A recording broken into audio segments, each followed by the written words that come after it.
욥기 13장 23절 후반부부터 23절 하다가 저번 시간에 마쳤어요. 몇 구절 읽어보겠습니다. 내가 저지른 불법과 그것으로 인한 죄들이 얼마나 많으니까 나로 하여금 내 범법과 죄를 알게 하옵소서. 어찌하여 주께서 외면하시고 나를 주의 원수로 여기시나이까? 주께서 이리저리 흩날리는 잎사귀를 떨어뜨리려 하시나이까? 마른 지푸라기를 찾아다니시나이까? 주께서 불법에 매여 있던 내 젊은 시절에 나를 대적하던 쓰라린 것들을 덜추어내시나이까? 또한 주께서 내 발을 착고에 채우시고 발인장을 통해 내 젊은 시절 육신 속에서 뒹굴었던 삶의 받쳐짓을 들춰내어 내가 다녔던 모든 행로를 면밀히 살피시니 그렇지만 그 육신은 좀 먹은 옷처럼 썩어 소멸되나이다. 28절까지. 23절 보시면은 내가 저지른 불법과 그것으로 인한 죄, 불법과 그 불법에 따르는 죄. 뒤에 구절은 나로 하여금 내 범법과 죄를 알게 하옵소서. 그러니까 범법과 그에 따르는 죄, 이렇게 두 가지로 나눠서 지금 이야기를 하고 있습니다. 불법으로 인한 그 죄들은 수를 대해서 이야기해요. 얼마나 많은 섭니까? 얼마만큼 됩니까? How much? 이렇게 그 양에 대해서 이야기하고 있고, 또 범법과 죄에 대해서는 알려주십시오. 불법에 대해서는 그 양에 대해서 이야기를 하고 있어요. 그래서 얼마나 많습니까? 이렇게 불법의 죄는. 그리고 범법의 죄는 알려주십시오 하는 거 봤을 때는 범법의 죄에 대해서는 자기가 깨끗하다고 생각을 하고 있는 거예요. 범법의 죄는 자기가 생각에는 없는데 만약 있다면 알려주십시오 하는 그러한 이야기거든요. 그러면 왜 불법의 죄는 분명히 있는데 얼마나 많을까? 그리고 왜 범법의 죄는 없다고 생각할까? 그 부분을 먼저 살펴봐야 돼요. 범법은 율법을 범한 것이 범법이에요. 하나님의 법을 범한 것이 범법이다. 한국법을 범하면 한국에서 죄인이지, 만약에 미국에서는 그 법이 없다면 미국에서는 죄인이 아니에요. 내가 한국 사람이니까 한국에서 살면서 지은 죄 때문에 하나님 앞에 죄가 있다, 이래 생각하면 잘못된 거예요. 한국의 법을 가지고 따지는 게 아닙니다. 성경에서는. 왜냐하면 성경은 벌써 2000년 전에 완성된 것이고, 그때는 한국은 아무것도 없었어요. 그때는 고조선 시대예요. 그렇다면 우리들도 마찬가지거든요. 하나님의 법에 대해서 내가 죄를 지었다 안 지었다 그렇게 따져야 되는 거거든요. 그게 범법이다. 욥은 왜 자기는 범법은 없다고 생각하느냐? 그것은 1장 5절 때문에 그래요. 욥기 1장 5절. 욥기 1장 5절에 가보시면 욥이 무엇을 하느냐 하면, 그들의 잔치날이 지나가면 알집 일찍 일어나 욥이 시켜서 그들 모두의 수대로 번제 헌물을 드려 그들을 정결케 하되, 이는 욥이 말하기를 혹시 내 아들들이 죄를 짓고 마음속에서 하나님께 드려 죄 용서를 빌을 수도 있었겠다 생각하였기 때문이더라. 욥이 계속해서 이같이 행하더라. 욥은 번제를 드렸어요. 속죄제죠. 번제를 계속 드렸기 때문에 계속 이같이 행한 거죠. 번제를 통해서 범법은, 율법을 범한 죄는 용서가 되는 거예요. 그게 구약의 제사의 한계지만 하여튼 범법은 번제로서 죄사함이 된다는 거. 그 부분이에요. 그렇기 때문에 욥은 자기 자신이 제사를, 속죄 제사를 제대로 드렸기 때문에 범법에 대해서는, 율법을 범한 죄는 자기 생각에는 없는 거예요. 그래서 알려주십시오 이랬고, 불법은 없다는 이야기를 안 했고, 얼마나 많습니까? 분명히 있을 텐데 얼마나 많습니까? 하는 그러한 고백을 하는 거죠. 욥기를 쭉 해나가다 보면 욥이 자기의 이야기 속에서 자기의 죄에 대해서 많은 이야기를 합니다. 점점 42장에 가까워 갈수록 자기의 죄에 대해서 인식이 정확하게 드러나는 것을 알 수 있어요. 14장에 가면 욥이 14장 17절 보시면 주께서는 내 범법을 자루에 담아 봉하시고 내 불법을 꿰매시나이다. 이 불법을 꿰매시나이다, 이것은 불법을 도말하신다, 이렇게 하셔야 돼요. 불법은 도말하시고 범법은 자루에 담아 봉하신다. 이거 하나님께서 범법과 불법을 처리하시는 방법에 대해서 욥이 이야기를 하고 있어요. 그래서 13장에서는 자기의 범법과 불법의 수에 대해서 불법이 있다, 범법이 있다, 얼마나 있다, 그것에 대해서 이야기를 하고 있고, 14장에 오면은 그 불법과 범법을 주님께서는 어떻게 다루시는지에 대해 가지고 이야기가 있다. 이제 그걸 일단 아시고 또 뒤로 넘어가면은 계속 거기에 대한 자기의 또 생각과 이야기를 하고 있습니다. 욥기는 한 개의 이야기 스토리이기 때문에 전체가 그 스토리 전개에 대해서 앞과 뒤의 이야기들을 비교를 해 보셔야 돼요. 그 비교를 통해서 욥의 생각이 어떻게 점진적으로 하나님의 뜻에 부합하게 발전되어 가는가, 그걸 알 수가 있어야 돼요.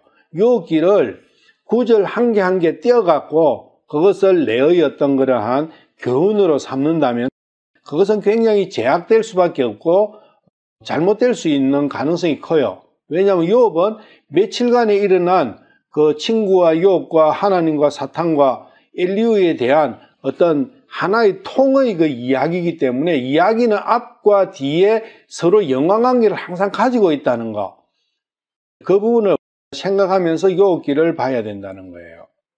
13장 23절에 불법의 죄, 범법의 죄. 그래서 범법의 죄는 율법을 범한 것이 범법이다.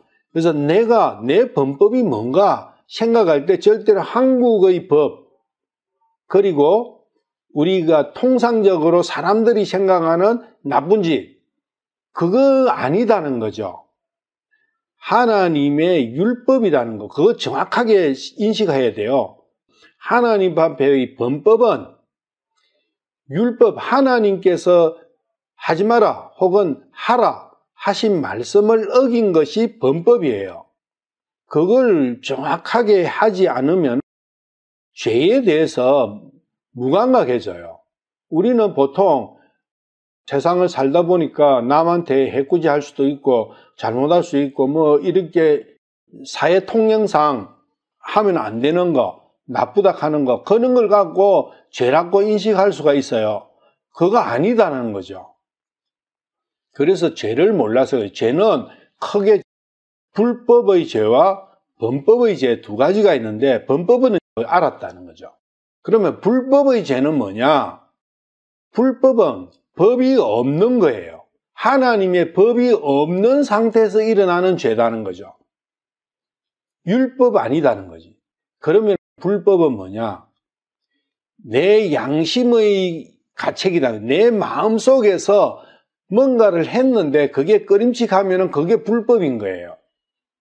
그러니까 하나님의 법, 율법하고 상관없이 지은 죄, 그것은 무엇의 법정이냐? 양심의 법정이라는 거죠. 양심의 가책이다. 그게 불법이라는 거. 그걸 일단 알고 해야 돼요. 그래서 불법은 마음으로 연결되는 것이고 마음의 죄. 예수님께서 오셔가지고 죄에 대해서 말씀하실 때 뭐라 했어요? 율법에서 간음이라 하면 실질적인 육체적인 어떤 그러한 부분을 이야기했지만 예수님께서는 나는 너희에게 말하노니 여자를 보고 음욕을 품으면 그게 간음이다. 그 마음의 상태를 이야기하는 거예요. 그래서 불법은 마음하고 마음의 죄라는 것이고 범법은 몸으로 지은 그것을 범법이라 한다. 그걸 알 수 있는 거죠. 그러니까 범법은 행위고 불법은 마음이다. 그 구분이 정확하게 되면 성경에서 불법, 범법 많이 나와요. 두 가지가. 근데 왜 불법과 범법을 따로 다루시느냐? 그것은 바로 죄를 짓는 본질이 다르다는 거죠. 마음과 행위. 여기 보시면 범법은 이게 내가 내 행위로서 지은 거기 때문에 이것은 나와 분리되어 있는 거예요. 범법은 그것은 하나님 앞에 있는 거예요. 왜? 하나님의 법이니까 하나님의 법을 범했기 때문에 하나님 앞에서 죄를 지은 거예요. 그래서 그것은 하나님 앞에 가 있는 거예요. 그 죄는. 그것을 14장에 가보면 범법은 자루에 넣어가 봉한다 하셨잖아요. 이건 하나님 앞에 있기 때문에 하나님께서 처리하실 수 있는데 문제는 불법은 마음의 죄다는 거죠. 그 마음의 죄는 내 앞에 있어요. 내 마음이기 때문에 내 앞에 있기 때문에 하나님께서 그걸 자루에 넣든지 어떻게 던지 없애든지 할 수가 없는 죄예요. 그래서 그것은 한다면 도말하시는 거예요. 하나님께서 나의 마음에다가 페인트를 칠해가지고 도말은 해주실 수는 있지만 그것을 치우지는 못하신다는 거예요. 그렇기 때문에 히브리서 9장 10장 내용을 보면 그게 나와 있죠. 구약의 제사는 도말은 할 수 있지만 치우지는 못한다는 거예요. 그 불법의 죄를. 범법은 제가 할 수가 있는데 불법은 안 된다는 거죠. 그래서 예수님의 십자가의 보혈만이 그 불법을 내 마음에 기록되어 있는 새겨져 있는 그 불법의 죄를 씻어내릴 수 있다 그거예요. 도말이 아니라 씻어버린다. 씻어버리면 없어지는 거잖아요. 그러한 차이다. 그걸 알고 보셔야 된다는 거죠. 마음의 법은 양심이라는 거죠. 그래서 양심에 따라서 지은 죄인데 이게 얼마만큼 있느냐. 나에게도 자기 자신에게 한번 질문을 해보시라고요. 불법의 죄가 내가 얼마나 많은가. 이렇게 한번 따지고 죄를 따질 때 불법의 죄는 안 따져요. 왜? 모르니까. 불법이나 범법이나 같이 생각해요. 그래서 성경사전에 한번 찾아보십시오. 불법, 범법 똑같이 나와요. 그러다 보니까 죄를 내가 율법을 범한 게 몇 가지나 될까? 생각해보면 한 가지도 없는 거예요. 그러다 보니까 옛날에 절에 가서 부처 앞에 고개 숙이고 한 거, 이런 거 몇 개 가지고, 내가 죄를 지었군요. 이렇게 되는 수 있어요. 욥은 범법은 없어요. 자기가 제사를 지냈기 때문에. 만약에 지금 우리가 생각하는 것처럼 죄를 인식한다면 욥은 죄 한 개도 없어 이렇게 이야기되잖아요.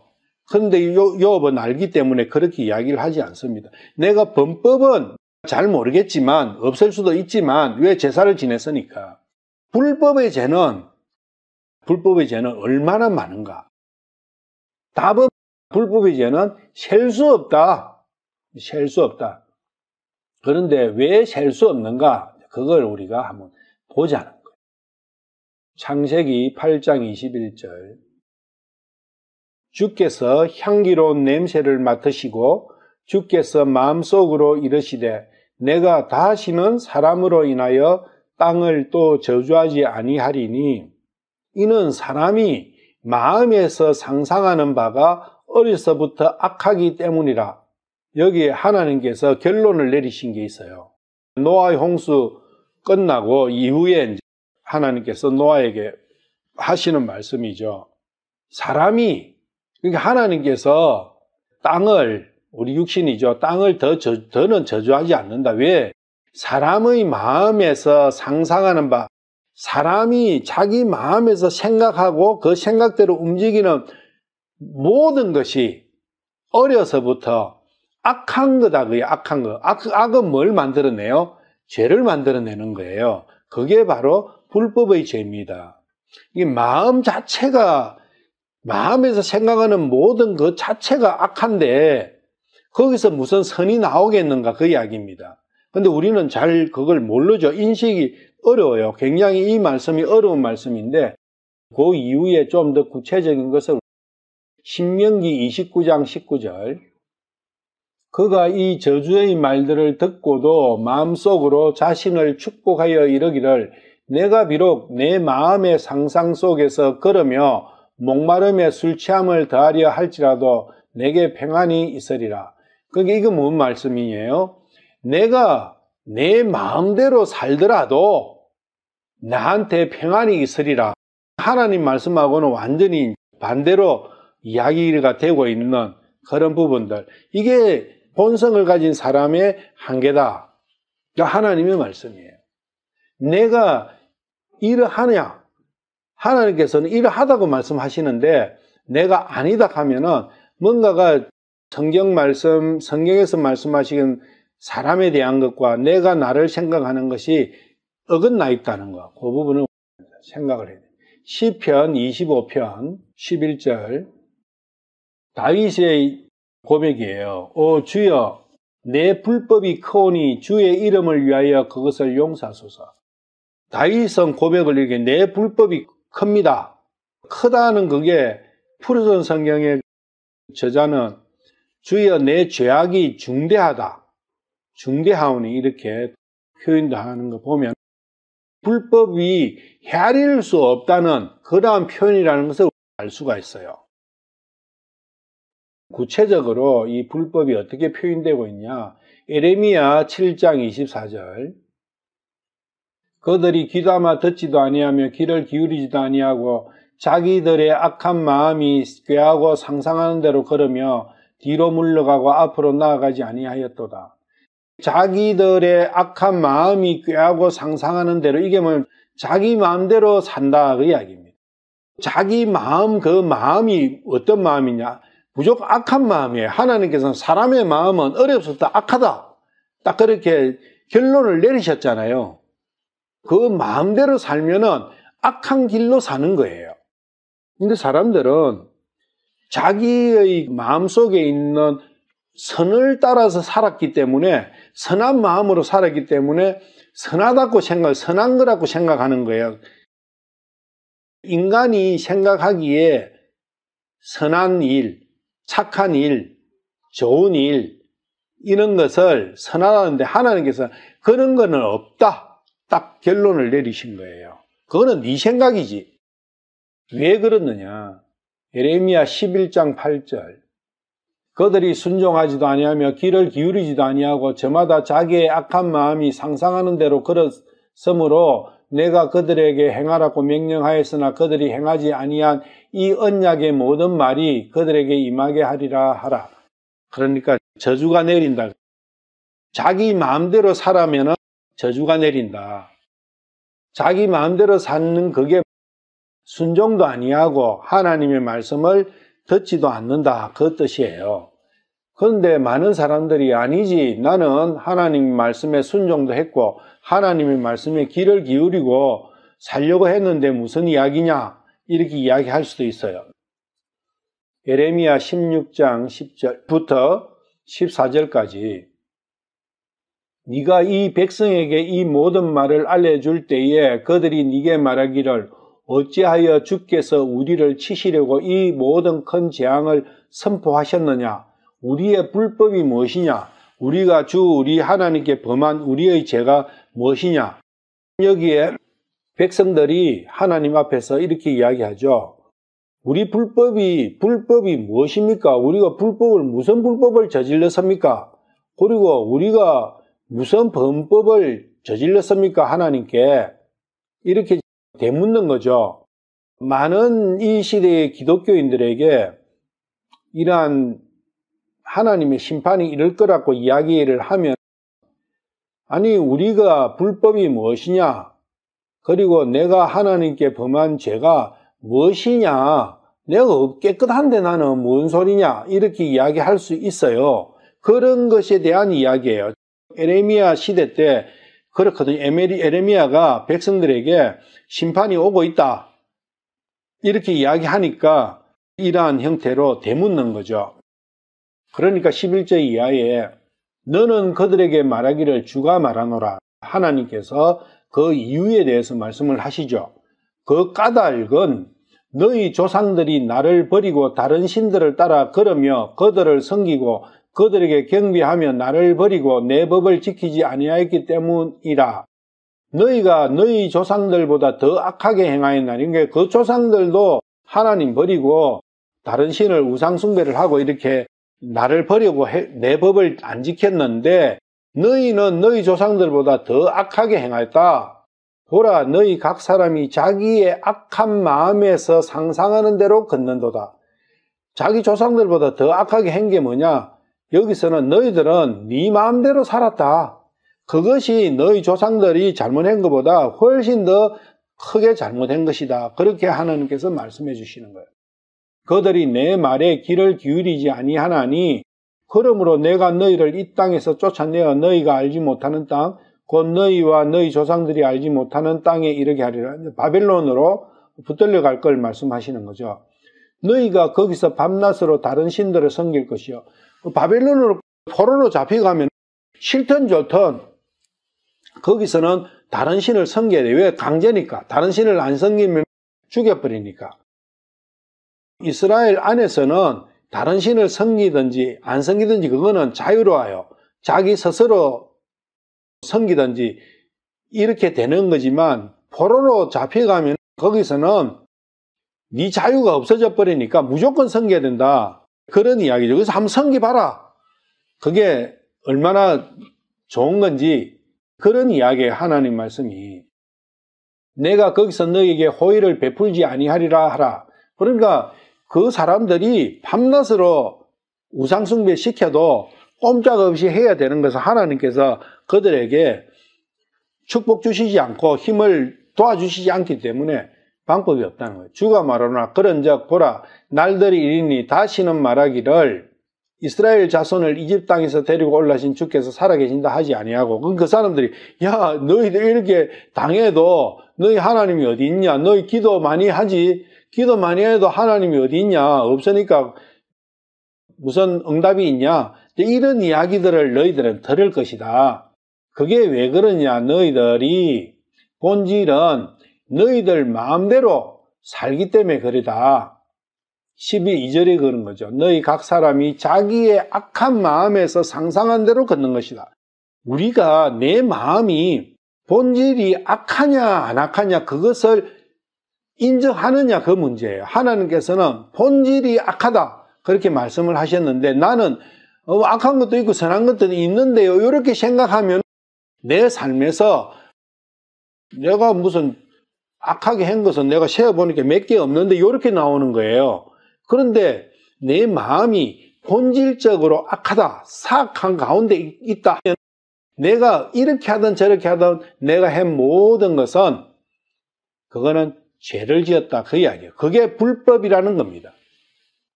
18장 12절 예레미야 18장 12절 그들이 말하기를 소망이 없으니 오직 우리는 우리 계획대로 걸으며 자기의 악한 마음이 상상하는 것을 행하리라 하였도다. 소망이 없다. 하나님도 응답도 안 하시고 기댈 거 없으니까 내 생각대로 기도를 해도 아무 응답이 없고 뭔가가 깝깝할 때 있죠. 그러면 아이고 하나님도 우리하고 상관 안 하신가 보다. 자기의 악한 마음 상상, 자기 생각대로 살아버리는 거죠. 욥은 인내를 가지고 믿음의 인내를 가지고 기다리고 있잖아요. 하나님께서는 그걸 원하신다는 거죠. 그래서 우리 악한 마음이 생각대로 살면은 그것이 바로 불법의 죄다.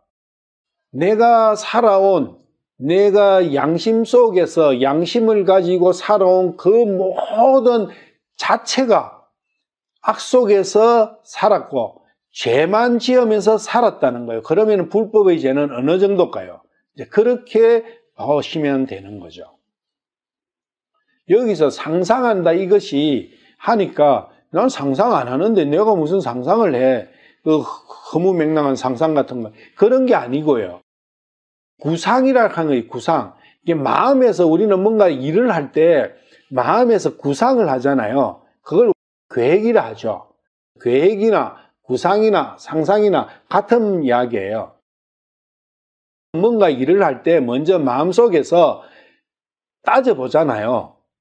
따져보고 요렇게 해야지 이렇게 결론을 내리죠. 그 과정을 이야기하는 거예요. 상상이라 하는 것은.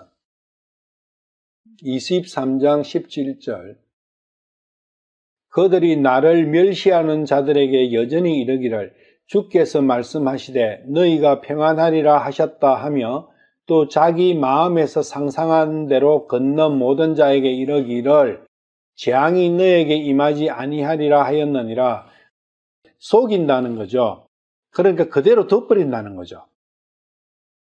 23장 전체를 쭉 읽어보면 그런 뜻이에요. 자기 마음에서 생각되는 대로 사는 사람. 우리는 자기 마음대로 살잖아요, 사실은. 자기 마음대로 안 사는 사람이 어떤 사람일까요? 그걸 생각을 해봐요. 하나님을 모를 때 사는 것은 오직 자기 마음대로 살죠. 그래서 성경을 제대로 알면 내 마음대로 사는 그것이야말로 죄의 본질이구나. 알게 되면 자기 마음대로 안 살려고 하고 주님의 뜻을 찾게 되겠죠. 주님의 뜻을 모를 때는 기도하게 되고 그렇게 되는 삶으로 가면 달라지는 거예요. 그런데 그 이전에는 자기 생각대로 살은 그것은 다 불법 가운데서 살은 것이고 죄 가운데서 살은 거예요. 그러면 그 죄가 얼마나 되겠는가? 그건 자기가 판단을 한 개 했으면 그거는 한 개의 죄인 거예요. 그럼 우리는 하루에도 판단을 몇 가지나 할까요? 수도 없죠. 그런데 그것을 1년 아니면 10년, 20년 살았다 하면은 그 불법의 죄는 가지수를 셀 수 없다. 엄중하다 그 이야기죠. 마가복음 7장 21절.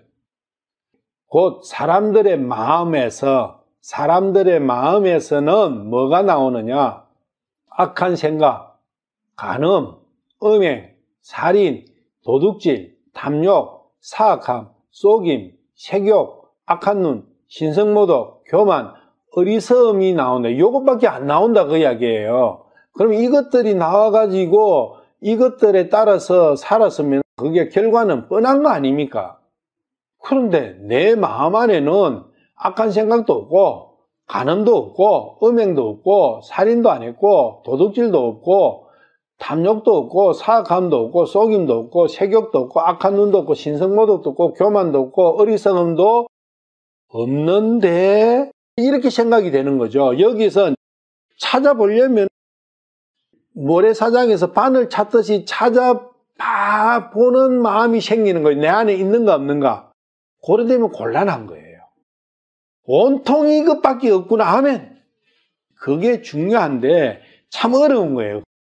그게 자기 자신을 자기가 모른다는 이야기입니다. 사람은. 근데 남을 보면 내 새끼들이나 내 남편이나 내 아내나 내 아닌 다른 사람들을 보면 찾아내기가 너무나 쉬워요. 100%예요, 100%. 맞네, 너는 맞아, 이놈아. 무슨 네가, 당신 맞잖아. 내가 알지, 당신을. 그런데 정작 자기 자신은 빠져요. 그게 불행인 거죠. 그래서 예수님께서 네 눈앞에 있는 덜보는 못 본다 그 이야기지. 남 눈에 있는 티는 본다는 거예요. 그 말씀이 내내 이 말씀이에요. 자기 속에 있는 불법은 왜 보지 못하느냐. 누가복음 1장 51절. 그분께서 자신의 팔로 힘을 보이사 자기 마음의 상상 속에서 교만한 자들을 흩으시고, 그러니까 자기 마음대로 사는 그것은 교만이다. 자기 생각에 선하게 살았던 악하게 살았던 그거 상관없이 그게 교만이다. 왜? 피조물은 창조주의 뜻대로 살아야지 자기 뜻대로 살면 안 된다. 주님께서는 그것을 흩어버리고 그것을 파괴시켜버리고 그 마음을 깨버리기 위해 가지고 오신 거예요. 자기 마음대로 판단하고 그 판단에 따라서 행동하는 그것이야말로 불법의 죄다. 그것은 선악과의 권능이다. 선악과가 그걸 만들어내는 거예요. 우리는 악이라 하면은 엄청 뭔가 나쁜 것만, 그리고 막이라 하면 꼭 그 이빨이 막 툭 튀어나가 이상하게 하는 그런 귀신 노름하는 그것만 생각하는데 그게 아니다. 선악과의 권능이라는 것은 악과 선이 섞여가지고 선을 한다고 하지만 악의 본질이 그 밑에 깔려있다. 악의 힘이. 그래서 선을 한다 하지만 선이 안 나온다. 선은 오직 내가 하는 게 아니라 하나님께서 해주시면 그게 선이지, 내가 하는 것은 무조건 악인 거예요. 내 생각에 선하다 악하다 그거 필요가 없어요. 그런데 우리는 온통 하는 이야기가 내 판단에서 내 생각에서 좋으면은 그것은 좋은 것이고 선한 것이고, 내 생각에서 악한 것은 그것은 죄를 짓는 거다 이렇게 생각하지 않습니까? 그건 잘못이라는 거예요. 그거야말로 죄다. 창세기 4장 13절 가인의 이야기죠. 가인이 죽게 아뢰되 내 형벌이 내가 감당할 수 있는 것보다 더 크니이다. 이렇게 하니까 하나님께서 감당할 수 없으니까 내가 숨고 도망하고 방랑하게 되겠고 두려움을 느끼죠. 하나님께서 가인에게 표를 주시고 죽이지 못하게 하셨죠. 7절 보시면 네가 잘 행하면 너를 받지 않겠냐. 가인은 두 가지 문제를 저질렀어요. 두 가지 죄를 저질렀는데 네가 잘 행하면 너를 받지 않겠냐. 이것은 제사의 문제죠. 제사를 연락 안 한 것에 대한 하나님의 판단을 말씀을 하시는 거예요. 그러나 네가 잘 행하지 아니하면 죄가 문에 엎드려 있느니라. 그 열망이 내게 있으리니 너는 그를 다스릴 것이니라 하시니라. 그러니까 가인이 먼저는 잘못된 제사를 드린 그것은 하나님 앞에서 잘못한 거예요. 그런데 이 제사는 자기가 자기 생각대로 제사를 지낸 거예요. 자기 생각에 이 제사가 이렇게 지내는 것이 좋은 것이야 하고 지낸 것이에요. 자기 마음대로 지낸 거죠, 제사를. 불법을 저지른 거예요, 불법을. 그런데 그 뒤에 동생을 죽였어요. 그것은 범법을 한 거예요. 그러한 걸 구분해서 봐야 되는데 7절에 보시면 불법을 한 거에 대해서 네가 잘 행하면 너를 내가 왜 안 받겠느냐. 그것은 잘 행한다는 것은 하나님의 뜻에 맞는 것을 하는 것을 잘 행하는 거예요. 하나님이 원하시는 것은 그러니까 자기를 부인하는 거잖아요. 자기를 부인하는 그것이 하나님 앞에서는 잘 행하는 것인데 자기의 뜻을 세우려고 하는 그것이 하나님 앞에서는 잘못하는 거예요. 가인은 자기의 뜻을 세우려고 한 거예요. 자기가 죽어지는 게 아니라 네가 잘 행하지 아니하면, 잘 행하지 아니가 죄를 지으면 죄가 문에 엎드려 있는데 이건 죄에 대한 헌물이 문에 엎드려 있다. 문 앞에. 그걸 가지고 제사를 드리면 된다. 그 제사를 드린다는 것은 내가 잘못했구나. 나를 태워드리는 그것이, 나를 불에 태워버리는 그것이 하나님께서 기뻐하시는 제사구나. 이제 알게 된다 그 이야기예요. 그 열망이 네게 있으니 이 그는 가인의 육신적인 생각이에요. 그 육신적인 생각이 네 자신을, 네 혼을 붙들려고 하는, 네 혼을 지배하려고 하는 그것이 있는데 너는 그 육신을 다스려야 된다.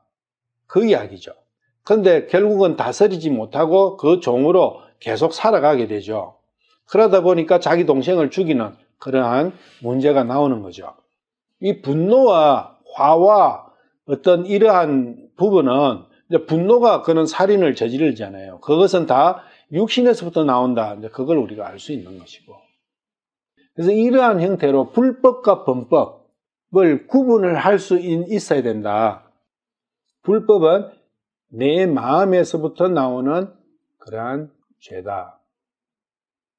그래서 가인은 선악과를 먹고 추방되고 난 이후에 처음으로 태어난 사람이에요. 아담은 만들어진 사람이잖아요.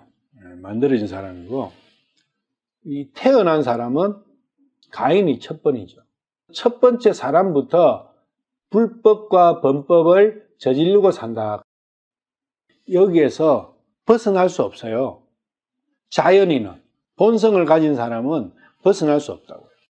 자기 마음에 따라서 살게 되면 어떤 현상이 생기느냐? 땅을 갈고 땅의 소산으로 드리게 됩니다. 하나님께.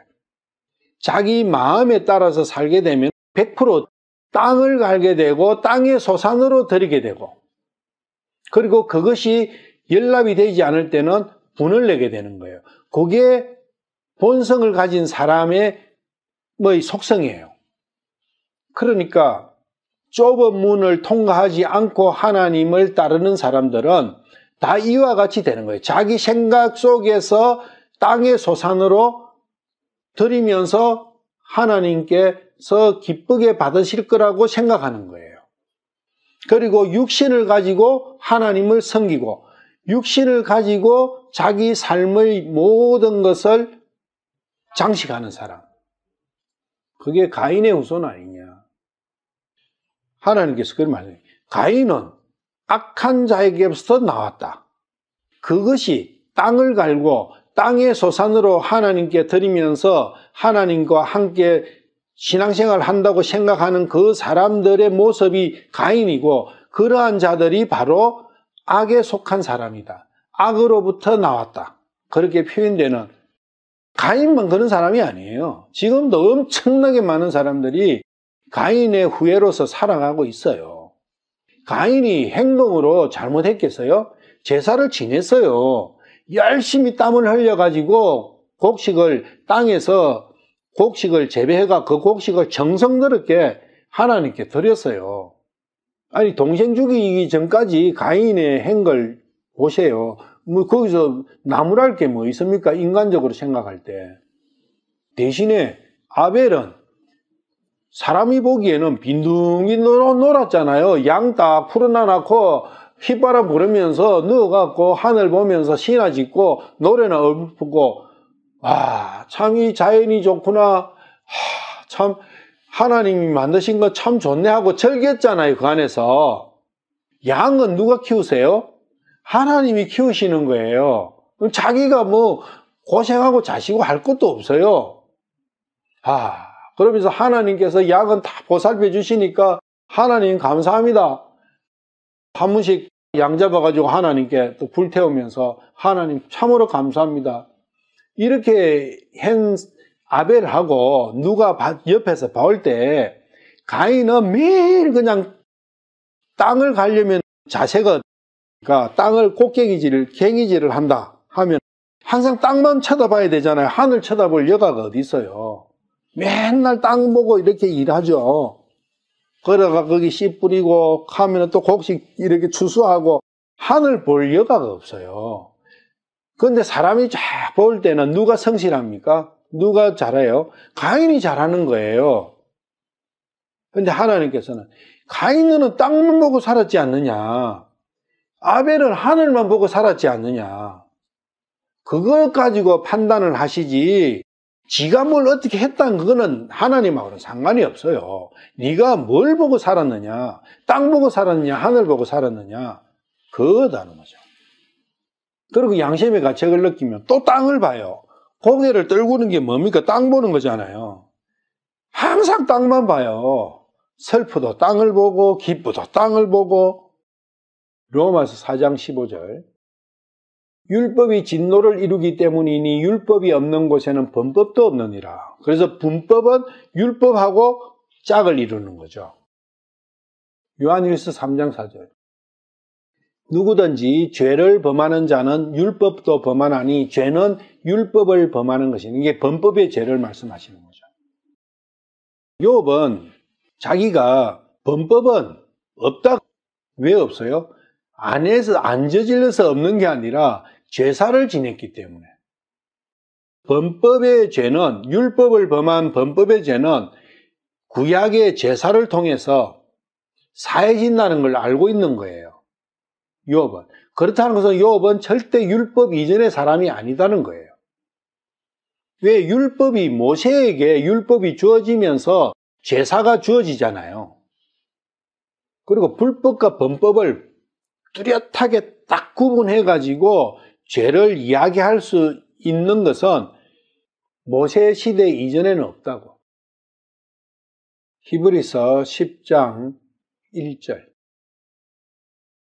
율법은 다가올 좋은 일들의 그림자는 가지고 있으나 그 일들의 형상 그 자체는 아니므로 그들이 해마다 계속해서 드린 그런 희생물들로는 거기로 나아오는 자들을 결코 완전하게 할 수 없느니라. 이 율법은 뭘 뜻하면 율법의 제사를 뜻하는 거예요.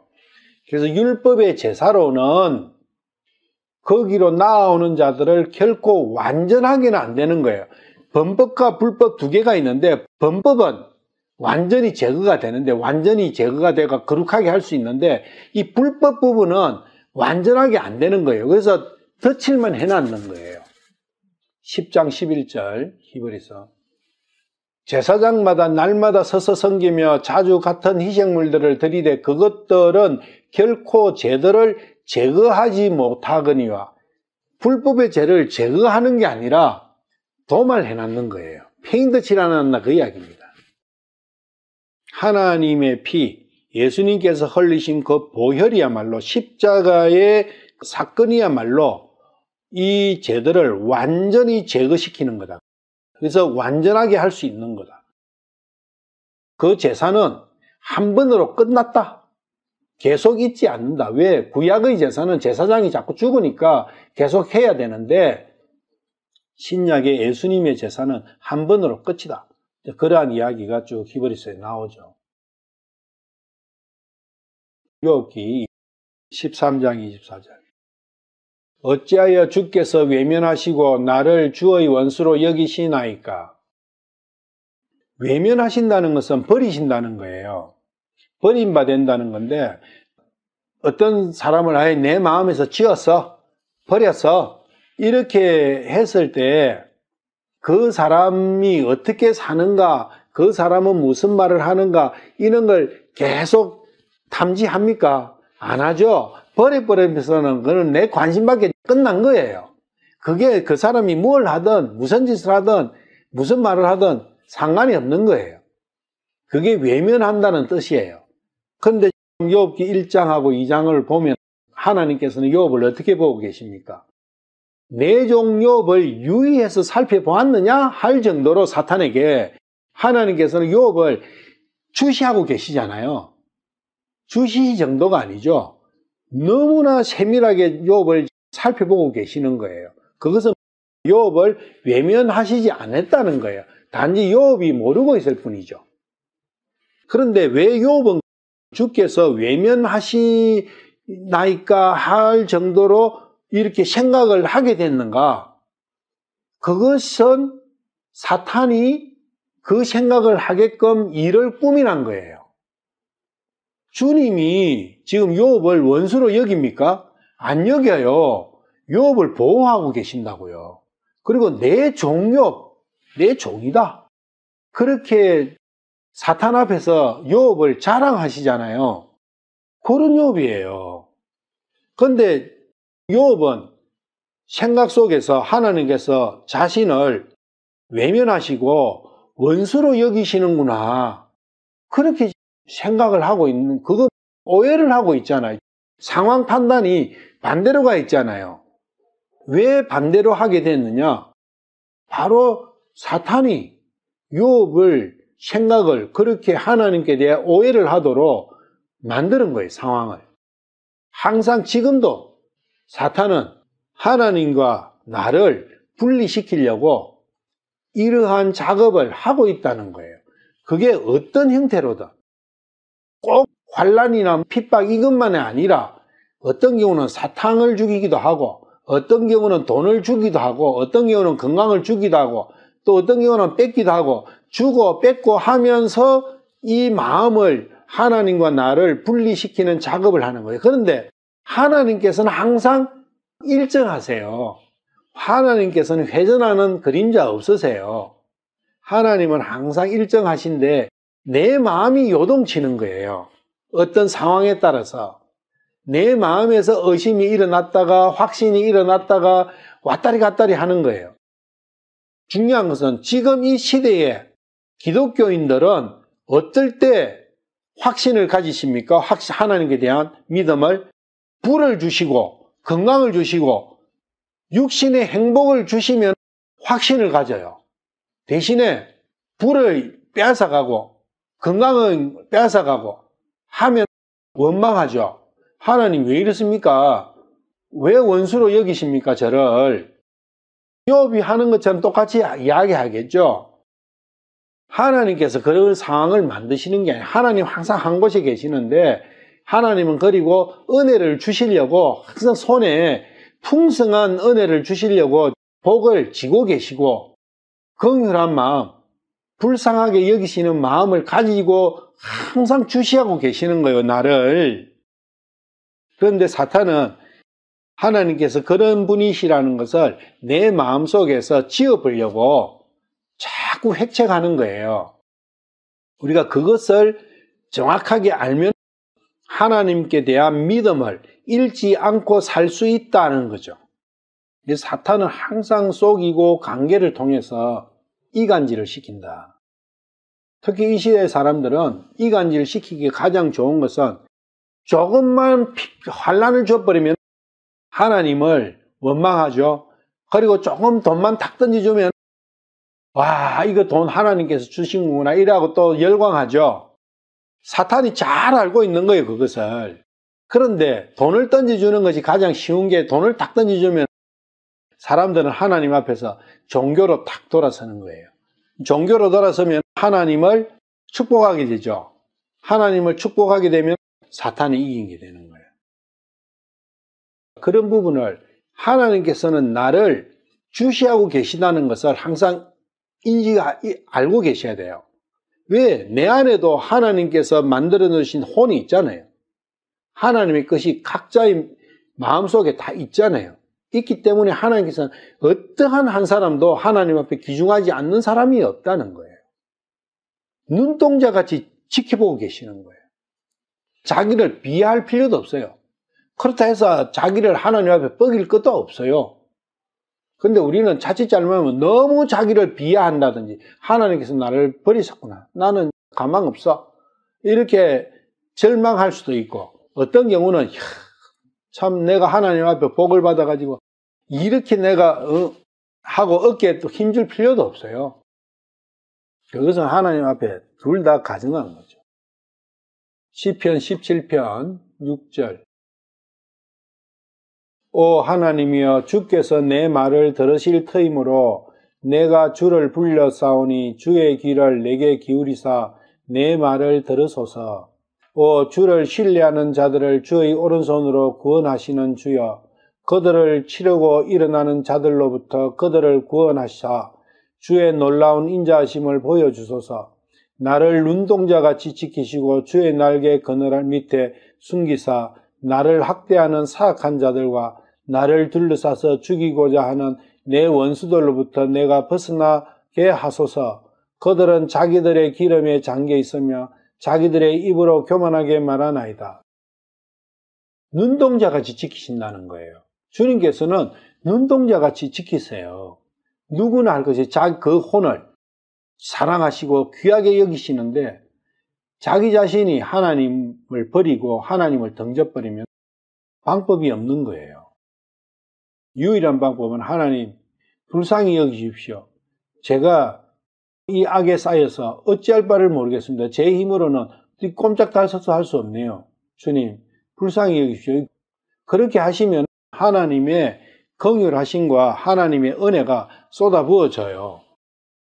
나를 구절하고 보면은 나를 학대하는 사악한 자들과 나를 둘러싸서 죽이고자 하는 내 원수들로부터 내 원수들이 나를 학대하고 나를 죽이려고 하는데 이게 어떤 형태로 무슨 일을 해서 죽이려고 하느냐 칼 들고 뭘 어떻게 하는 그런 거 아니다.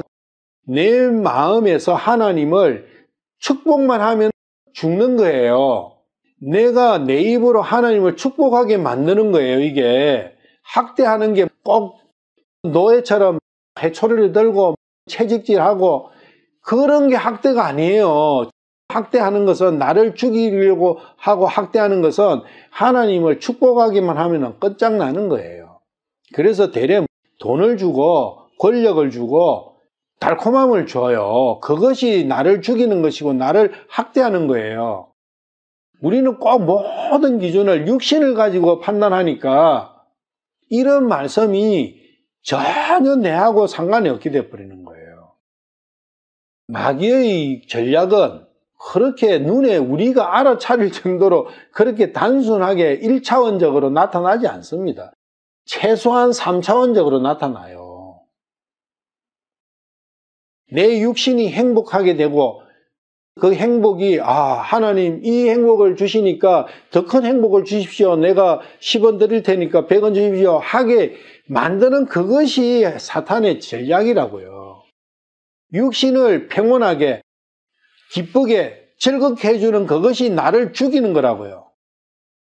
이게 굉장히 어려운 이야기입니다. 사실은 어려운 이야기지만 이러한 내용을 모르고는 하나님의 뜻을 알 수 있는 길이 없어요. 그리고 하나님 앞으로 다가갈 수 있는 유일한 길을 알 수가 없어요. 왜 나를 부정해야 되고 십자가를 지어야 되는지, 육신이 행복하고 육신이 건강하고 하면은 나를 부정하기가 너무나 어려워요. 부정 안 됩니다.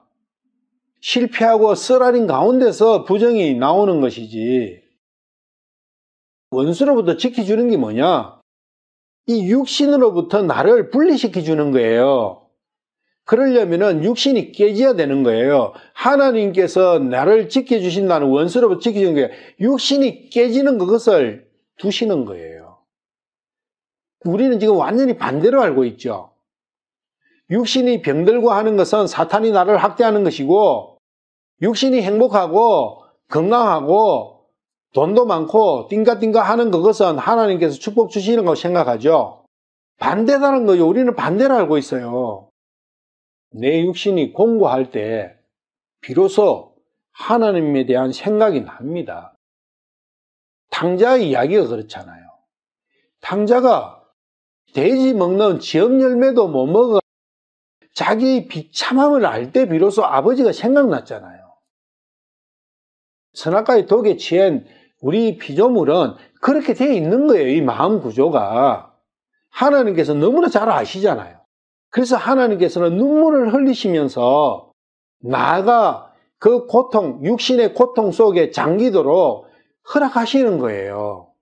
그렇지만 하나님께서는 눈물을 흘리시기 왜? 나의 힘듦과 나의 아픔을 나보다 더 생생하게 알고 계시고 그것을 느끼고 계시는 분이기 때문에.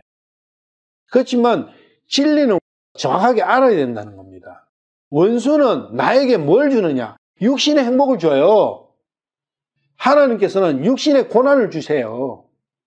그러면 여러분들 누굴 택할 것이냐? 사탄을 택할 것이냐? 하나님 택할 것이냐? 여러분들 의지입니다. 그것은. 육신이 좋은 사람은 육신을 택할 거고 육신을 택하면 사탄을 택한 거예요. 신명기 32장 10절. 그분께서는 그를 사막 땅에서와 피폐함이 부러지는 광야에서 찾아내시고 그를 인도하시며 가르치시고 자신의 눈동자같이 지키셨도다. 여기서 사막이라는 게 뭐냐? 광야가 뭐냐? 그걸 알아야 돼요. 선악과의 독에 취해 있는 이 육신이 사막이고 광야인 거예요. 그 광야에 내 혼이 사는 겁니다. 그런데 훨씬 더 심각한 사막이 있잖아요. 왜? 광야라도 더 심각한 광야가 있잖아요. 완전한 사막은 완전한 육신의 행복의 상태가 완전한 사막이에요. 광야는 행복도 있지만 불행도 있고 왔다리 갔다리 하는 그러한 부분이 광야예요. 그 땅에서 하나님께서는 나를 불러내시려고 하는 거예요. 그런데 정작 나는 사막 여기가 얼마나 살기가 좋은데 하나님 뭐 고생스럽게. 하나님은 내 육신이 즐겁고 내 육신만이 행복하니까 육신 속에서 그냥 아무 생각 없이 살아가고 있는 그것을 피폐함이라고 부르는 거예요. 피폐하다는 게 생명이라는 게 한 개도 없고 완전히 메말라 터진 상태라고 하잖아요. 그런데 나는 여기가 말로 생명수가 넘쳐 흐르고 있지 않느냐? 에덴 동산이 따로 있냐? 내가 하나님을 잘 믿으니까 이런 거 주신 거 아니냐? 참 하나님의 뜻을 찾아가는 것을 원천 차단시켜 버리는 거예요. 우리는 완전히 거꾸로 생각하고 있지 않습니까? 거지가 돼야 사막이고 거지가 돼야 광야냐고. 아니에요. 마음과 혼의 작용과 육신의 작용을 분리 낳고 봐야 돼요.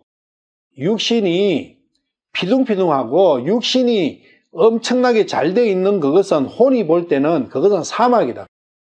육신이 깨져가지고 가난하고 실패하고 두드려 맞고 병들고 했을 때 내 혼에게는 그 육신이 초장으로 바뀌어가고 있는 거예요. 신명기 31장 18절 그들이 돌이켜 다른 신들을 따르면서 자기 저지를 모든 악행으로 인하여 내가 그날에 반드시 내 얼굴을 숨기리라. 하나님께서 얼굴을 숨기는 외면하시는 이유는 우상숭배 때문에 그런 거예요. 뭐 우상숭배는 절에 가야 우상숭배고 무슨 큰 나무 밑에 가든지 돌 밑에 가야 우상숭배냐? 달을 보고 별을 보고 고개를 숙여야 우상숭배냐? 생각을 해야 돼요. 진짜 우상은 어디 있어요? 육신이 우상이에요. 육신 안에 사탄이 들어앉아 있잖아요. 우상의 본질이 들어앉아 있잖아요. 그 육신을 가지고 육신을 의지해가지고 살면 그거야말로 우상숭배의 중에 우상숭배의 본질이라는 겁니다. 그래서 육신을 따르면 그게 우상숭배예요. 그게 악행이다. 그래서 육신을 돌아서는 거예요. 그래서 우리는 원수, 우상 이러면 처음부터 밖을 봐요. 내 몸 밖에서 그걸 찾는다고. 그거 오해예요. 그거 아니라고. 내 안에 있어요. 신명기 32장 20절 이에 그분께서 이르시되 내가 내 얼굴을 그들에게 숨기고 그들의 종말이 어떠한가 보리라 하셨으니 이는 그들이 심히 거역하는 세대요 믿음이 없는 자녀들이기 때문이라. 그러니까 하나님께서 얼굴을 숨기시는 목적, 이유는 바로 그런 거예요. 아까는 우상숭배 나왔죠. 거역하는. 하나님하고는 항상 반대길로 가는 거예요. 하나님을 이렇게 하라면 반대로 가버리고 거역하는 거죠. 그리고 하나님을 믿지 않는, 신뢰하지 않는 거예요. 그러면 반대가 있을 거 아니에요. 뭘 따르고 거역을 하는 것은 하나님은 거역하고 다른 존재를 따르고 하나님을 신뢰하지 않으면 다른 걸 신뢰할 거예요. 세상이고 육신이다. 그 이야기. 근데 욥은 악을 던졌잖아요. 육신을 던져서요. 육신하고는 나는 상관없다. 육신 너가 뭐 죽든 살든 나하고는 상관없는 일이야. 이렇게 돌아섰잖아요.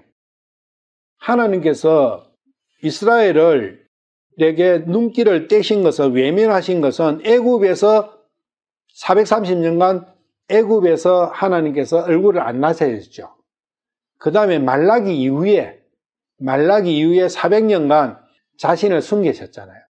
하나님께서 숨기시는 목적은 완전히 얼굴을 안 보려 하면 끊어버리는데요. 근데 끊지는 않으시고 자기 얼굴만 숨기시는 이유는 자기를 찾으라고, 부러지라고 숨기시는 거예요. 우리는 그것을 알아야 된다. 하나님의 깊은 뜻을. 신약에 오면 저를 불쌍히 여기십시오. 그 사람들에게는 주님 저는 불쌍합니다 하고 마음속에서 하나님 앞에 부르짖고 있는 사람들에게는 그 사람이 입으로 무슨 소리를 내든 안 하든 벙어리든 상관없이 그 마음을 보시고 예수님께서는 일일이 찾아가세요. 그 사람을. 지금도 마찬가지다. 그 마음 속에 그러한 부르짖음이 있는 사람을 찾고 계시는 거예요. 예수님께서 성령님으로 오셔가지고 시편 22편 24절 그분께서 고난받는 자의 고난을 멸시하거나 몹시 싫어하지 아니하셨으며 자신의 얼굴을 그에게 숨기지 아니하시고 그가 그분께 부르짖을 때에 그분께서 들으셨도다. 그러니까 얼굴을 숨기시고 숨으시는 이유는 부르짖으라고. 어떻게 부르짖어요? 주님, 저는 불쌍합니다. 저를 도와주세요. 저를 구해 주십시오. 그 부르짖음이죠. 어려운 것도 아니에요. 복잡한 것도 아니고 고상한 말도 아니에요. 주님, 저 죽겠습니다. 저 살려주세요. 그러한 단순한 이야기예요. 그 부르짖음을 주님께서는 듣고 싶으신 거예요. 그 마음 깊숙한 데서부터 우러나오는 그 부르짖음.